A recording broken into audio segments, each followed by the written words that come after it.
And we are live with Dominic Ryder. Dominic is the co-founder and CEO of Axion Industry and pretty intelligent with how to get the computer's internet running really quick. He is giving every Indian a run for his money, but not bad, Dominic, not bad. How are you doing? And I'm very good. Thanks for having me. Why are you live today? I thought you guys have a big match later during the day. Don't get me started. Honestly, after the first goal, just fell apart. Literally, just everybody behind the halfway line. No attempt to try and actually attack. Offense is the best form of defense, but no one told England. Well, in England's defense, this was told to them many centuries ago. It's been a long time. I mean, like, it's got to the stage where, like, I don't watch England play until it's like quarters or semi-finals because it's too much on the heart, to be honest. I have enough stress in my life without having to watch every game England play. True. Backstage we were talking about ADHD Yes. and with AI threats and being cyber resilience, I think ADHD is an equally important topic. Dominic, could you tell our audience what is ADHD? And I don't know the word, right? Are we suffering from it? Are we living a life with it? Like, because it's a boon and a curse, dependingly on what our mood is and how we use it. Tell us. Our biggest weakness and our biggest skill. I mean, ADHD, attention deficit hyperactivity disorder. Neurodivergence is the buzzword that everybody likes to use now. I mean, ADHD, for example, the Alex Karp, the CEO of Palantir, the founder, maybe, he said neurodivergence is going to take over the world, especially as everything else gets automated. The good part about ADHD is the ability to think outside of the box and to come up with solutions to problems on your feet that other people may not realize. So I'm mixed. I'm very lucky to have severe ADHD, but mild enough autism to think differently, but maintain social skills, which is brilliant because you don't want to be too far autistic or you have no chance. But it certainly helped. But in terms of weakness, I mean, I got diagnosed very late on. When I was young, my parents thought I had ADHD. I was always known as like an ADHD kid, but they didn't want me to act up to a label. You know how like kids, if you tell them like that they are something, then they'll use it to defend their actions. So they didn't get me diagnosed. And so when I was like a teenager and when I was like working, I struggled with like anxiety, and I always wondered why. And it turned out it was literally just my ADHD manifesting itself in other ways. Getting the diagnosis, I would say to anyone who thinks that they may have it, it changed my life in the fact that my anxiety was gone overnight. I understood why I thought differently, why I felt differently.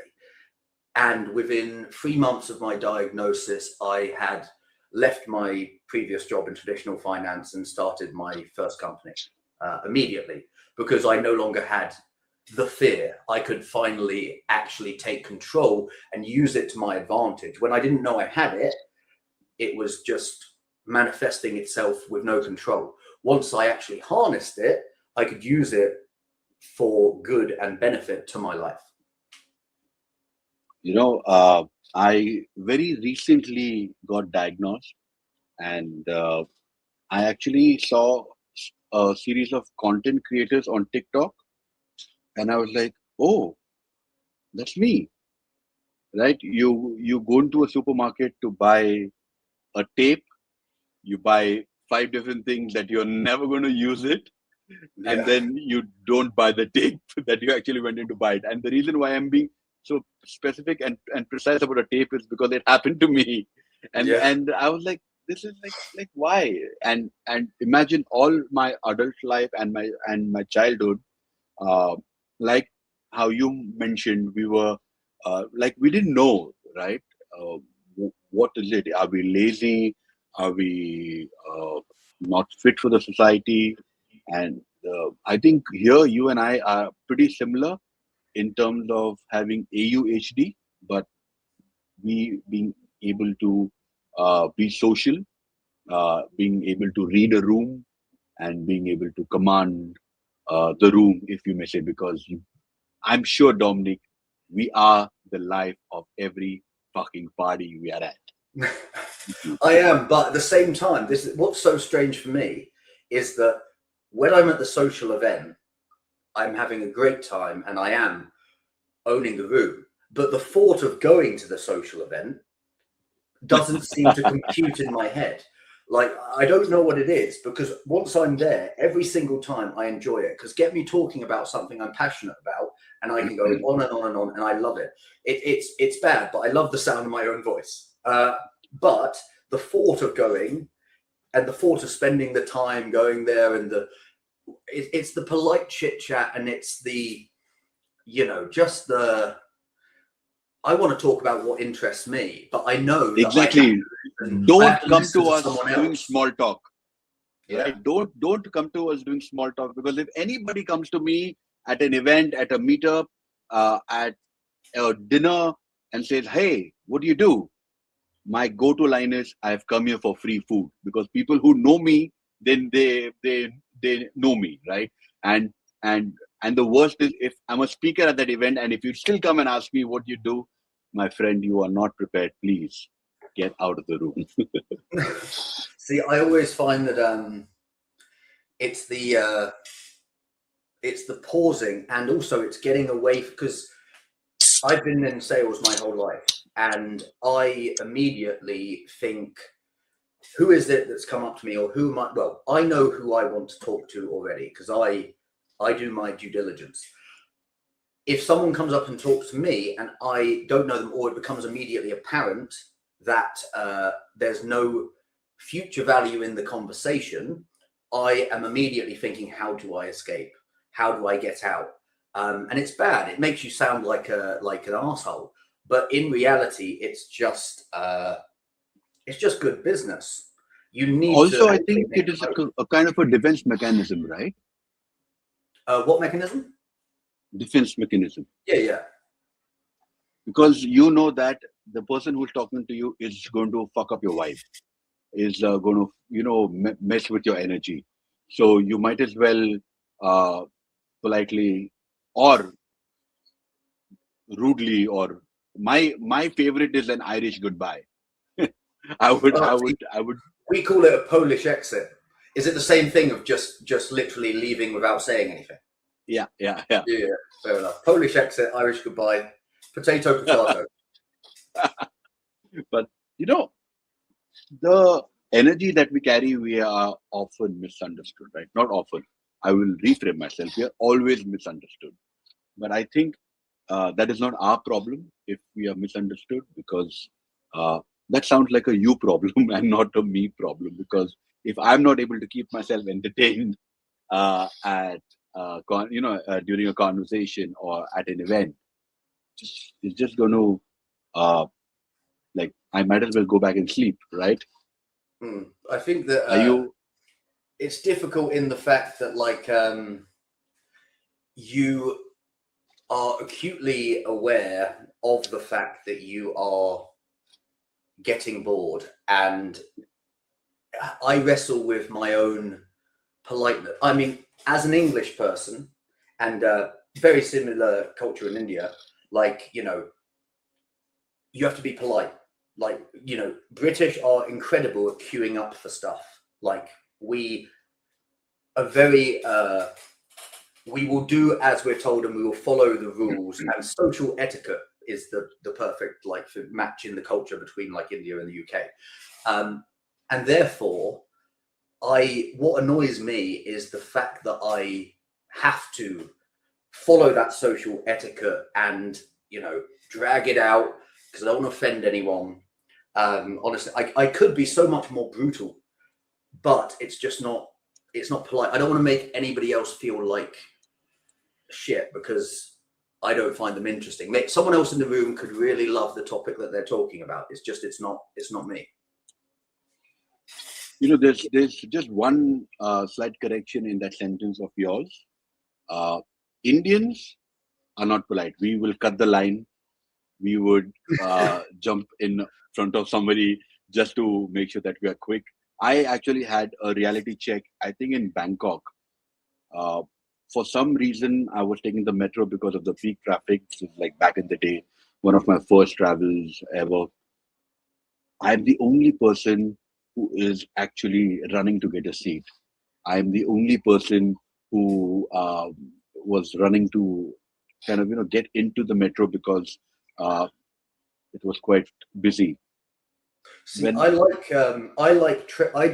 used to commute to London from sort of Surrey, like an hour and a quarter up and an hour and a quarter back every day, and I loved train psychology.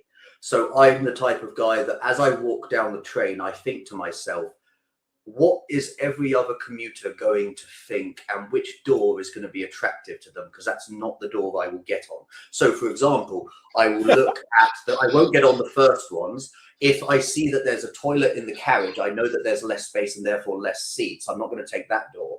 Like, this is how my brain works. It's pure game theory of just how do I compete and make sure that I realize my goal in the most efficient manner possible.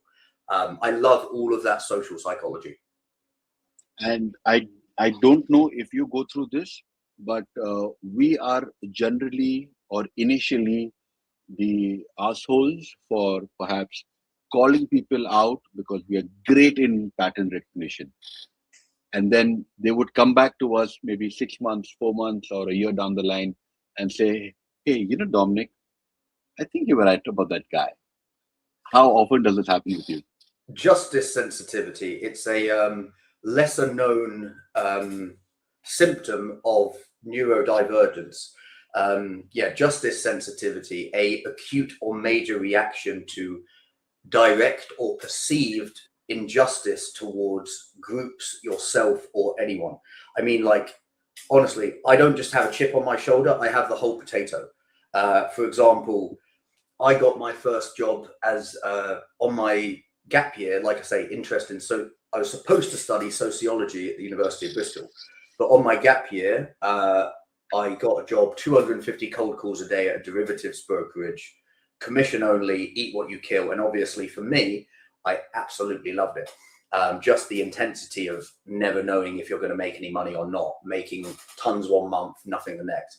And I took my Chartered Institute of Securities and Investments exams instead to get qualified and regulated as a trader, passed and never went on to university. And what really annoyed me when I worked for a VC, after that I went to St. James's Place Wealth Management, which is a FTSE 100 wealth manager as associate partner.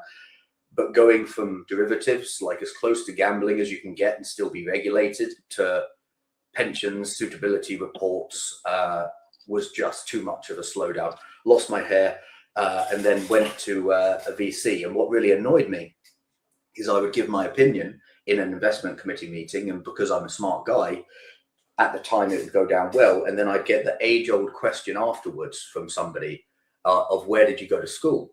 And when they found out, heaven forbid, I was state educated, and heaven forbid I did not have a degree, even though it's because I was an associate partner at a FTSE 100 company by the age of 23. None of that mattered, because the question isn't the question. It's not where did you go to school, it's do I know the school? And if they don't, or you didn't go, you're not part of the club. It doesn't matter about your success. It doesn't matter about any of it. It's where are you on my class and society ranking? And so everything that I've built historically has been a direct reaction to traditional finance injustice. My the most recent protocol before Axion, I authored a token standard, which was a discretionary fund tokenized on the blockchain to allow for anyone to mint a fund, manage a fund, and even sell the rights to a fund all in one place and on one platform. So it does not matter if you have an IMC, a CFA, a degree, or whatever. It's a pure meritocracy where, like for like, apples for apples comparison, whoever performs the best is at the top of the leaderboard. Because in a hyper-capitalist world of fund management or venture capital, you would think whoever makes the most money equals the best. Like, that is the game that we are playing, are we not? And so to limit people based on an education background or based on professional qualifications or what school they went to, none of that matters. They say past performance is not a reliable indicator of future performance. Everybody selects what the fund they are going to buy based on how well it does. Like, that is just a compliance line that everyone says. We all know the truth. Look at all of the AAA rated funds. All of them are the top performance, like, but they still have on their past performance. It's not a reliable indicator. Like, it's just one of those like jokes. And to me, the best performers should get the credit. The credit belongs to the man in the arena. Doesn't matter if that man is CFA. It doesn't matter if that man is privately educated or not. It matters about who is actually good at their bloody job. That should be as simple as it is, a meritocracy. But yeah, unfortunately, it isn't that. So to justice sensitivity, everything I built was just a reaction to, well, that wasn't very fair. How can I use blockchain technology in order to create something better? Interesting. And since you mentioned about your 250 cold calls and you eat what you kill, what was the biggest personal or professional growth shift that made that leap possible? And what shifted in you? Because as someone who goes through ADHD, we are also highly sensitive of rejection. After a while, it becomes maybe easier. No, I don't think it ever is easy. But how did you nail that space? I mean, to be fair, talking about like rejection, every single protocol that I ever built, of which I've had 3 that have exceeded 500 million fully diluted value, not a single one ever attracted any private capital or VC investment. The problem is that everyone loves innovation after their favorite podcaster tells them it's innovative. Try and find someone who will actually recognize a trend before it's trendy. I mean, for example, my first, even though my last project was DeFi protocol and that token standard I mentioned, discretionary fund management on chain, my first project was a gaming and metaverse game studio. But this was before Facebook rebranded to Meta and before Axie had even exceeded 100 million market cap. And of course, when I took that to private investors, nobody cared. 6 months later, they're throwing stupid money at stupid valuations at stupid shit because their favorite podcaster told them it was innovative. Their favorite company rebranded to the metaverse. And then, of course, everybody throws in. But trying to find someone who actually recognized the trend beforehand. And so I've always suffered from, in the words of Michael Berry, I'm not wrong, I'm just early. And that's been the problem, is mainly trying to convince people of something brand new that they haven't heard of or seen before. Because everybody likes, well, we're like this project you've heard of, or we're like this company you've heard of, but we do this differently. Everyone just likes something familiar with a little change. It's like all of these dexes that you had, Pancake Swap, then you had Burger Swap, then you had Ape Swap, then you had whatever. They're all the same thing, same code even, most of them. But people find that familiar and it's easy. Trying to get them to recognize something brand new, that is the most difficult part of finding a actual venture capitalist. Or the other one is come to us when you have revenue. If I was making money, I wouldn't need yours. That's the point, is it not? In fact, I'm so glad that indirectly here you have given a dear friend of mine, and I can also call him a mentor, Yatsu, a lot of credit here from Annie Yamoka brand, because he's the guy who's been early in Sandbox. He's been early at Axie Infinity, CryptoKitties, and so on and so forth, right? And I think understanding the opportunity is most important early, because the trend, unfortunately, is your friend, specifically in the crypto space, because everything is a narrative and everything is short-lived. Though the technology is there, but I think we are still to reach market maturity that would become a regular thing, right? Like getting an NFT at an event or getting an NFT to be a part of a club is not going to be a big deal. Like how 3 years ago was such a big deal of a particular NFT. Since you mentioned about uh, your your token, I think it was ERC7621 on Yes. that. Yeah. I like the number we got given because obviously the NFT is the 721 and ours is the 7621, and I thought, okay, people might remember that. And while you were building the investment thesis, what lessons? Sorry, there was an echo. What lessons from the world are you deliberately carrying into ERC 7621, and what are you completely rejecting? And what have you learned from your traditional finance stack that you're kind of bringing in blockchain? Multiple question in one.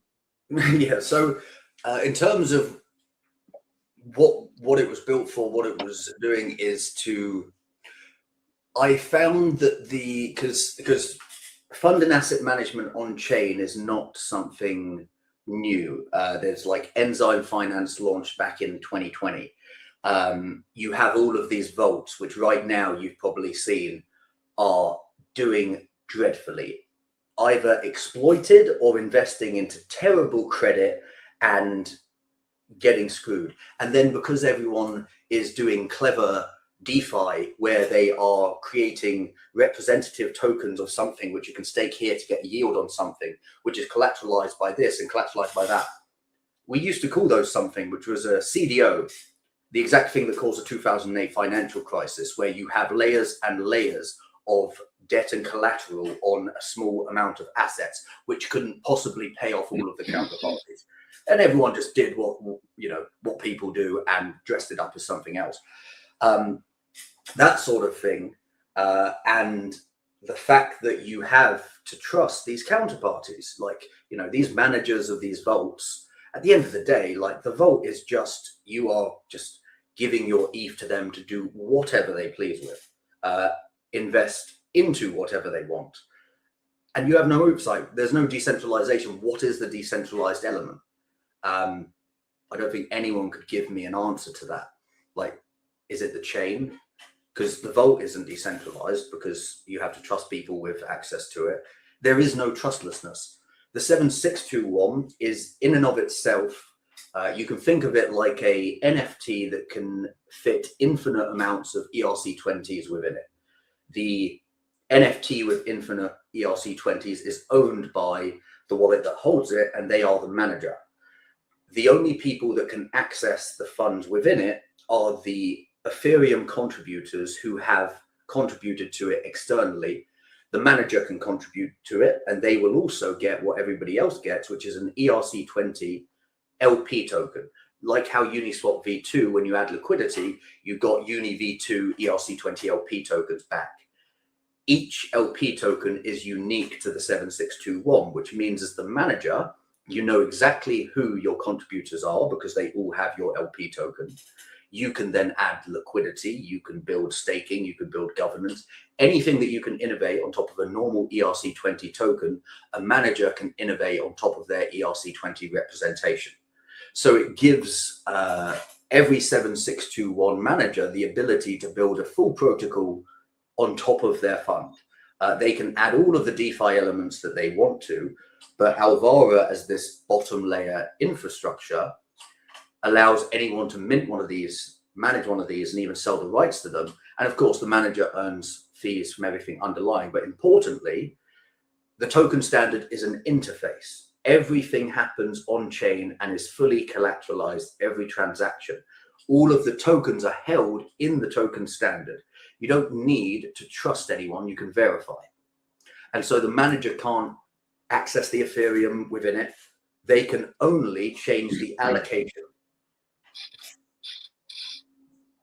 And I think the world is now moving from tokens to equities. Have you seen that trend? Yes, definitely. And dApps are there's a lot of people don't talk about this, but the problem is Solidity as a coding language. It is fundamentally unfit for purpose. It is buggy. It allows for these re-entrancy attacks. It is a awful coding language. If you ever talk to the Ethereum developers, they will admit this. There is a reason why they never talk about or promote Solidity. Like try and look on any like Justin Drake or Vitalik. They are never singing the praises of their own coding language because it is terrible. You had the same thing when C was invented. That's why they had to bring out C+, and then they had to bring out C++, because it allowed for these exploits and hacks. You have exactly the same thing. All of these DeFi hacks, it's no coincidence. Everyone blames the protocol. They blame the devs. They blame the auditor. Nobody questions, even once, should a coding language allow for these sort of unforced errors so frequently? At the end of the day, if the coding language allowed developers to properly instruct how what they were building should work, you would not have these problems. But nobody ever thinks that. They immediately think, oh, it wasn't audited, it wasn't whatever. If it keeps on happening, no matter how many audit firms you have, it is not a problem with the developers. It is the tools they are given to build what they want to build. And that's why EVM is dead, in my opinion. Finance cannot move into Solidity because everybody who knows about development and knows about code knows it is fundamentally unsafe. The only reason it has adoption is first mover advantage and a lot of cheap developers because everybody knows it. That is the only advantage it has. Rust is much better, but it still has the same problems. Funnily enough, the technology that we're building at Axiom, we've had to apply it in general more to AI and autonomous systems because all of the blockchain VCs lost their money and are still pretending they have it, but they don't. But every single hack and DeFi exploit comes from simulating a virtual machine. And that is because I'm going to get a bit technical here, so I apologize. Good. But cryptographers built the world in their image. Have you ever seen the Imitation Game about the code breakers at Loseley House, Alan Turing, who cracked the Nazi Enigma? So he's the godfather of cryptography. He invented the Turing machine, and the Turing machine is essentially... Sorry, I thought David Chum was the godfather of cryptography and the cyberpunk movement. There's multiple godfathers. There's multiple godparents, let's call them. But Dr. Turing invented the Turing machine. And so I guess in terms of computation cryptography, encryption via computation, it would be Dr. Turing. But yeah, godparents then. Anyway, so he invented the Turing machine, and the Turing machine was essentially the world's first single-threaded computer chip. But when he invented it, he made it out of valves and clockwork because computers didn't even exist yet. So ahead of his time he was. Now, we stopped using single-threaded computer chips in the 80s because you need way more than a single thread to handle the computation ever since the 1980s. But what is a Turing machine today, and who still uses it? A Turing machine is called a virtual machine. It is used by every single blockchain that there is. This little single-threaded computer chip coded up on a blockchain that handles computation. Bitcoin doesn't have programmability because it doesn't have smart contracts. The reason why is it can't handle the computation, and that is what Ethereum invented in 2015, was the Ethereum virtual machine, the ability to add computation overhead to a blockchain. And ever since then, every architecture has taken the same route. Now, you look at Solana virtual machine, and Rust as a coding language. EVM, obviously, Ethereum virtual machine, and Solidity. You look at Starkware, you have Cairo virtual machine and Cairo. people have not moved away from the virtual machine Turing machine model. They have only optimized the virtual machine and/or created a new coding language. But everyone still uses the same virtual machine. And a single threaded computer chip cannot handle the computation. This is why zero knowledge proofs are so slow and so expensive, because you're putting all of these mathematical algorithms and constraints into a tiny little single threaded computer chip that has to handle all that computation. And it just breaks. It can't handle it. That's why we don't use them anymore. We have to use GPUs, and they're even putting brain tissue into computer chips now because of the neural networks and pathways. Single threads are dead, but we still all use them in blockchain. And the important distinction for hacks is that every single non-social engineering, every technical exploit that's done not by getting into somebody's wallet by a phishing link, that's a social engineering. Every technical exploit is done by simulating a virtual machine, bar none. The tech that we've invented, which we've had to move away from the blockchain applications just due to the fact that, again, like I said, I tried to raise from blockchain VCs 3 times for 3 projects that were successful. They didn't see any of those ones. I doubt that they would see this. In fact, I know that they wouldn't. We removed the need for a virtual machine. So a third architecture if we launched a chain, because this is how deep this goes in terms of, you would think, who would know about computation and encryption on the blockchain? We took our technology to 3 PhD cryptographers at the Ethereum Foundation. We told them what we were doing, expressing first order logic directly into polynomials. Their word for word response was, as far as I know, you can't be doing it that way, as it's not Turing complete. We had to send them a paper published by Dr. Turing himself that stated any computation can be expressed as first order logic, published in 1936, 90 years ago, and they had no idea. That's because our CTO is not a cryptographer. He didn't have this cultural block of thinking about Turing machines all the time.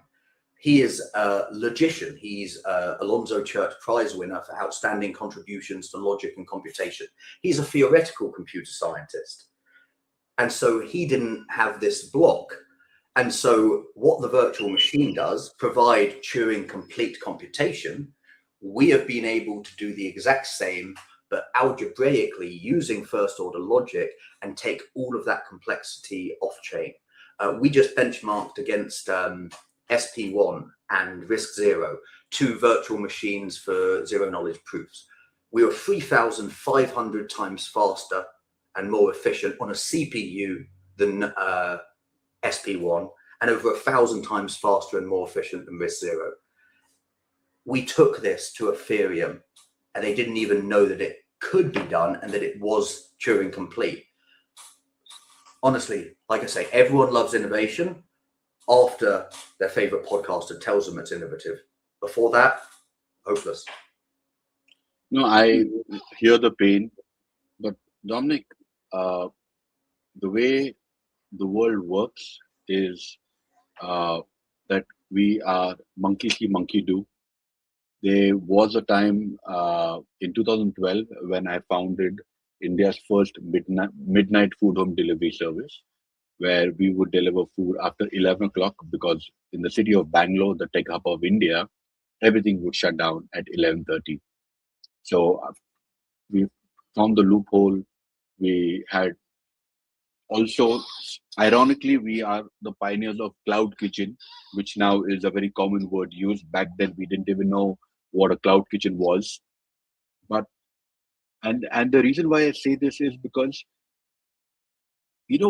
like when you have a customer acquisition cost and when you're early in the game, I think being first is never a good idea.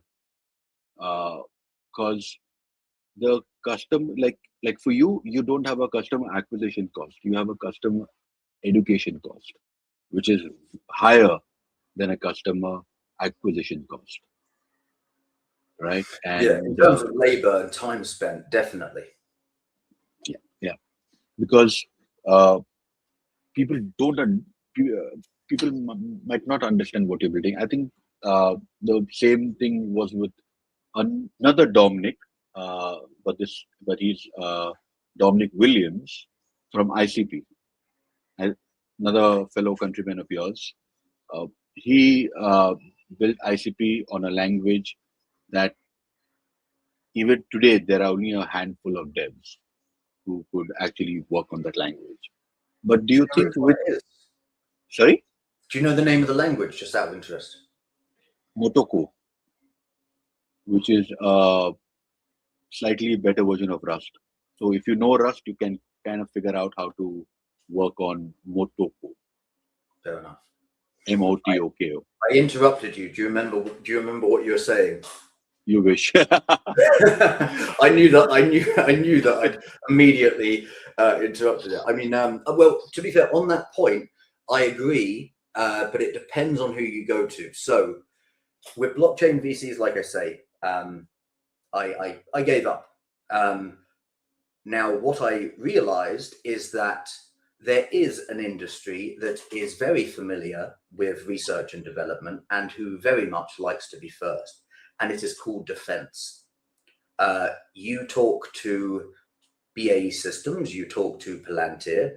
If you have technology, for example, even though our tech has all of those amazing benefits for blockchain, removing any chance of hacks, what it also allows for is zero knowledge proofs on tiny megabyte RAM processors, which means an LLM is sending commands out to a drone swarm.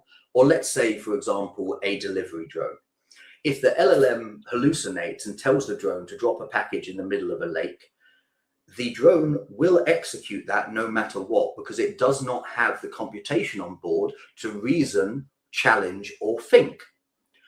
What we provide is an ability for a cryptographic proof of correctness. The drone on its processor can run, does this command meet the proof of correctness? For example, it can be coordinates, and if it doesn't, it won't actually execute it. Now, that's a delivery drone. That's a civil application. Now let's think about defense and autonomous systems making lethal decisions. Right now, there is zero accountability. Eventually, if it hasn't already and we just haven't heard, there will come a time where a drone makes a very bad mistake and governments and regulators are going to want to know what happened. And right now, to work out if it was a command problem, bad programming, or a control problem, a malfunction, the default is to trust the log. But the log of a malfunctioning machine is worth 0. It will tell you whatever, it's malfunctioning. And to think you can trust a malfunctioning machine's log is ludicrous. What we provide is cryptographic proof without the need for any internet that will verify the computation. It doesn't matter what the log tells you. We will tell you if that command conformed to your specification of correctness, no matter what the device does. And this is very, very important for agentic AI because you have two types of problems: safety problems and liveness problems. A safety problem is actively working against you. It is unsafe. And the problem that we have now with AI is that your local machine is an adversary. Your AI can be furiously live, but completely unsafe. A liveness problem is that your system has stopped working. Engineers know and have dealt with liveness problems for centuries. If something stops working, they send the engineer out and they fix it. A safety problem, it's actively working against you. It is ongoing. You don't know how much has gone wrong down the line, and the engineer has to go back and check what happened and what messed up. That is fundamentally a much harder and worse problem than something stopping, because if something stops, you just fix it. Because our technology allows you to cryptographically verify correctness, if the system has an error and it doesn't conform to the command, the system does not execute it. It's still a problem you need to address. The system has stopped working, it's stopped executing. But that problem is far better than having your delivery drone drop parcels in lakes, or having your drone take out the wrong target. And that's what we provide, is the conversion of safety problems to liveness problems, because liveness problems can be addressed. And who are your ideal clients? So there's a couple of routes. There's number one, regulators who want this, but those conversations aren't the clients. They are the conversations to have, because if it is enforced, then it becomes sort of like it's the best route to market because everyone has to use you. Absolutely. But nobody likes being told what to do. So right now we're talking to like Palantir and like early conversations with people at large defense primes. We've got a guy from Palantir who's on the board. These are design partnerships because we use a language called first order logic. First order logic has been around for centuries. It's a mathematical language that allows you to express any predicate, a predicate being a settlement of true or false, yes or no. If you can define correctness, we can prove it, no matter what that is.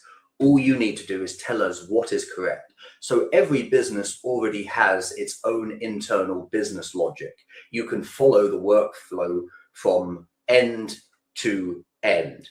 And if you can define that workflow, we can cryptographically verify any system. For example, what really annoys me about AI is I have in the project files and settings, never give me M dashes. It still gives me M dashes. Why don't we put a cryptographic certificate into the LLM where if it sends me an M dash, it stops it. It saves the computation overhead because every single AI company is struggling with the fact that they use so much compute that they're unprofitable. And that is because the AI will happily spend all of this RAM and all of this data and all of this compute power chasing a bullshit answer. For example, if I say to an LLM, give me a number between 1 or 10, it will happily tell me apple, orange. That is called a range check. Well, no, that's called a type check. If we know it is a number, then give me a numerical answer. If I ask it for 1 or 10 and it gives me 12, that is a range check. Let's put in a range check so that it can only answer within a specified range. These things, humans know immediately. This is the missing link. If I say to you, let's have a meeting on the 31st of February, me and you know that that date doesn't exist. But with AI, these sanity checks, these very, very basic things that a human catches immediately, if I said number between 1 or 10, you'd never tell me 12. AI can't be trusted to make those, and your local machine is actively an adversary now. You can't trust it to actually be on your side all the time. It's like if you drop your guard with your own AI, for example, I'll have it where I trust the AI to a point that I don't properly proofread the emails that it drafts for me. And I realize after the fact, Jesus, that sounded so AI generated. There's no way I'm getting a response. And that's my own error for not giving it these constant reminders and instructions. I shouldn't have to do that. I should just be able to state correctness, my definition of what is correct, and it will give it to me. It saves compute for the LLM, saves them money. And for the user, they actually don't have to deal with all of this bullshit. So from a LLM point of view, for the consumers who are watching, right, which LLM would you recommend them other than Fable 5, which is, I think, very, very good? I use Claude, Anthropic. Yeah, Fable. I was like, it was really, when we had it for a few days and then they took it away. It felt like, even though I was used to it before, it felt like such a downgrade. Like I immediately could tell the difference. I get so frustrated with my AI, like honestly. And this is another thing that I would love to get integrated into LLMs. Right now, you just have to trust that they are running the model that you select. And also, You know, some days to the next, it's like your AI has just got so much stupider. But apparently nothing has changed. But I've noticed that it's dropped off. You can also see, if you look at like regions of the world and change by VPN, how much time it spends on an answer differs depending on where they're based. All of this stuff should not be possible. They can do that because there is no, there's no way to call them out on it. You just have to trust that you're using Fable, you're using Opus 4.8, you're using Haiku or whatever. We can provide a cryptographic guarantee and certificate that you're using the model that you bloody pay for. Now, that might not necessarily be something commercial that OpenAI would want or that Claude would want. I mean, you would hope that if they aren't, you know, doing these things, that they would actually really like that, because it would give them defensibility, as in guarantee that you are using the model that you pay for with us. That would make a difference to me if it was offered by like Claude. If I wasn't sure on Claude or OpenAI, but I knew one of them couldn't lie to me, that is really worth a lot of money, because I am so tired of AIs lying to me, just telling me with such confidence something wrong. And this is where proof of correctness can be widespread. The reason it hasn't is because traditionally this could only be done, well, it can be done with succinct proofs and zero knowledge proofs. The problem is everybody built these things with single-threaded computer chips, and they are too slow and too expensive, which means that you couldn't do them at scale. The amount of outputs and computation that goes into an AI model, you couldn't possibly zero knowledge proof every single part of that. It's just not scalable. Our technology finally makes cryptographic proof scalable en masse, that it can be used by absolutely anybody. So a world where, another thing, AI generated content, wouldn't it be great if, as a content creator, rather than competing with all of the AI slop, YouTube is almost like unwatchable for me now. The amount of like AI generated slop in the same voice frustrates me to no end. What if you could provide a cryptographic certificate that guarantees that your video that you upload was recorded on your device by you? Right now, you can't, because you'd have to pay $10 for a zero knowledge proof. That cryptographic guarantee, we can produce in milliseconds for like, you know, literally like not even cents, less than cents. And to me, as a content creator, I'm not really one, but you know, that would be worth a lot of money for people to be able to know I'm an actual human being, because things are getting scary out there, and proof of humanity is going to become very, very important. And again, that's something I've been trying to get hold of, like Meta and Apple's product teams to pitch them this, because for me, if Apple could integrate proof of humanity into iPhones so that every single upload and video or photo came with a cryptographic proof that it was taken on your device, then you never have to worry about someone saying that's AI generated. You know, Dominic, with whatever I've heard so far, I feel that the problem that you're solving is a first world problem.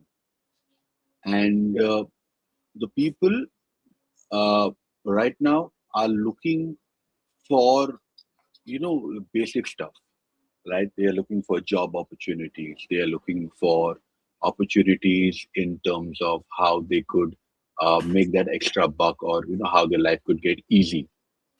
And maybe if you flip your product around and give an option for the consumer to buy it and somehow connect it to whatever we are doing, I think I would pay maybe $10 a month and connect it to my Anthropic or Claude, where it could actually, you know, give me the proof of correctness, because you and I both live on our AI systems, and the last thing that you want is for it to give you wrong information, and it clearly does. So do you think the business model that you have is more towards the government and less focused towards the real consumer, whereas I feel that whether the government would care about it or not, the average Joe would really care about this. Yeah, it's always been this, double-edged sword. The problem is, I mean, yeah, so government is just one aspect with the regulators, but yeah, we are targeting B2B more than B2C. The problem and reasoning why is that, unfortunately, B2B are the gatekeepers of B2C. If it's like Elon Musk people. I just want to interrupt you here and tell you that B2B is not going to use you because they know they are fucking up. They know they are doing the mistakes.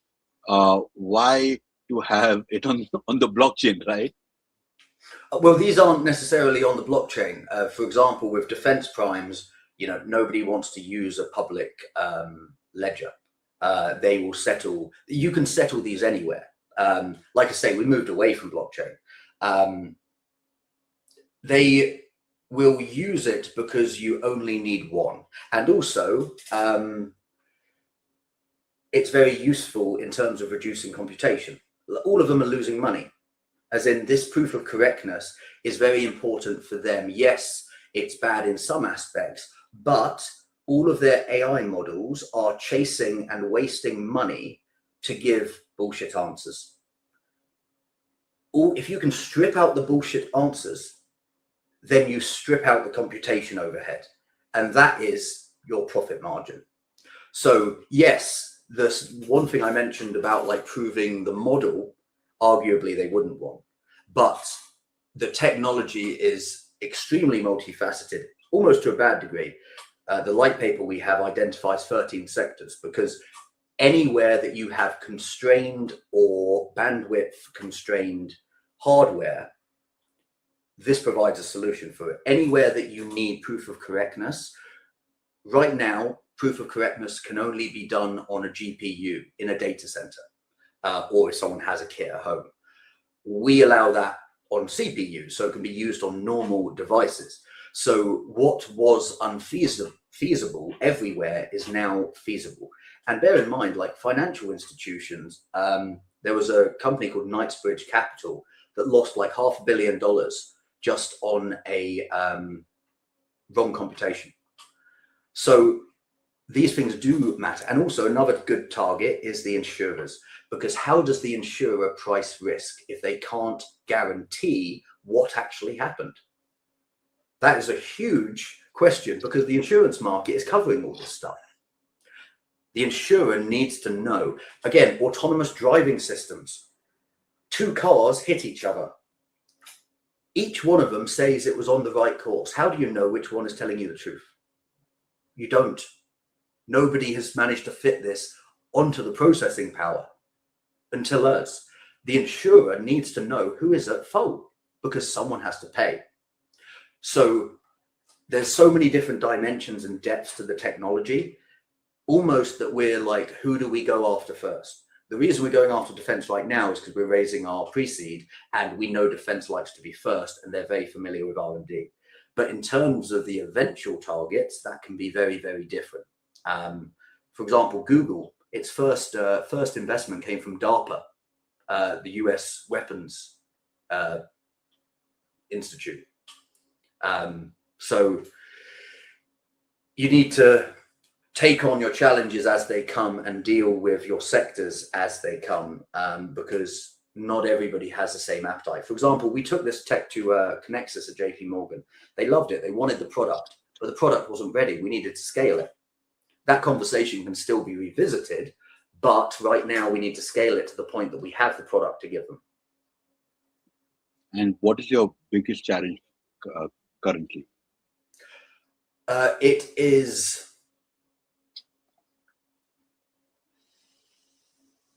It's mainly the knowledge gap and filling it, because, again, people who are familiar with succinct proofs or zero knowledge proofs, they only know it in the context of blockchain and crypto.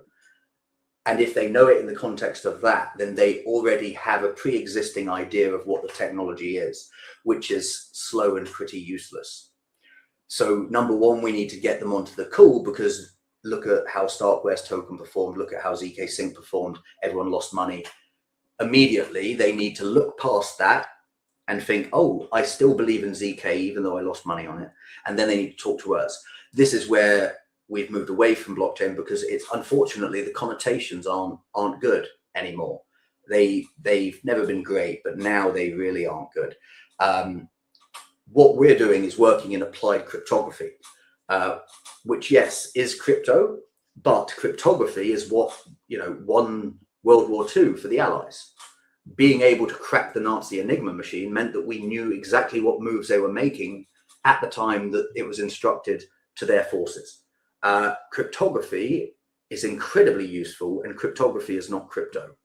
And so that's the distinction that we're trying to make, is, you know, fighting with one hand behind our back, because unfortunately the word crypto has given people a false idea of what a technology is targeting. True. This is the unfortunate part, and that is why people prefer the word blockchain more than they would prefer the word crypto. Dominic, this has been a fantastic conversation. If there is something that you want the world to know about your product, and in simple layman language, what would you tell them? I mean, what I think is most important for the general public is probably what I care about most, which is I ascribe to the philosophical theory of denial of death. Everybody is striving to be remembered, whether that be through their children or whether that be for something great. I'm not building Axiom for the money. I'm building it because the company and individuals who actually can hold autonomous weapon systems to account and be the first to provide actual guardrails, that is historical. And that is why I am doing this. Obviously, a side effect is that it will, inshallah, be a very profitable business. But the actual ability to be the first to provide a solution to hold these autonomous weapon systems accountable for their actions, you know, that is the greater good. On that note, I thank you, Dominic, for being a part of this. But we have another very serious discussion, and we should queue that up for next week if you have the time, and would love to talk about ADHD in tech, you know, because we have had guys like Richard Branson, we have Elon Musk, we have Simon Biles, Michael Phelps. There are some legendary people who have ADHD as a feature, perhaps. So, you know, I think we should talk about that. And a very big thank you for being a part of this. But I also want to tell you that you're most welcome. I'm glad that we spoke. Are you based in UAE, or you very based out of? So I am actually a resident of Saudi. Well, not UAE, but I'm a resident of Saudi, but I'm in the UK. I haven't been over since like all of the chaos kicked off, but I am up in the Gulf often, but I'm UK based at the moment. Okay. So I asked that question for a personal reason, saying that, you know, we should catch up because there was so much in common.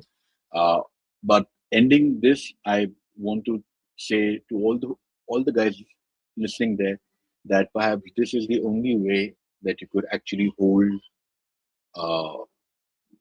LLMs, governments, other projects responsible, because it's what they tell you, right?